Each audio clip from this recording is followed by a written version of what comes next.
Remove side panels from both racks and place the racks side by side.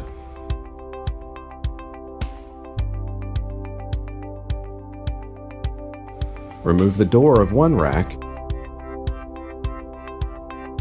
and screw the bang bracket to the rack.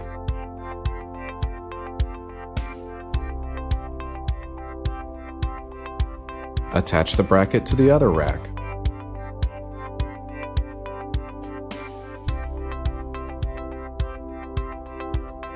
Tighten screws when racks are in place.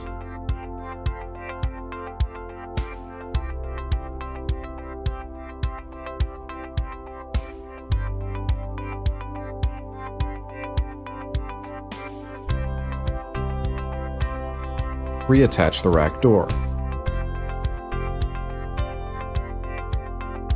For the rear, remove rear door. Install brackets on rear of rack in the same manner.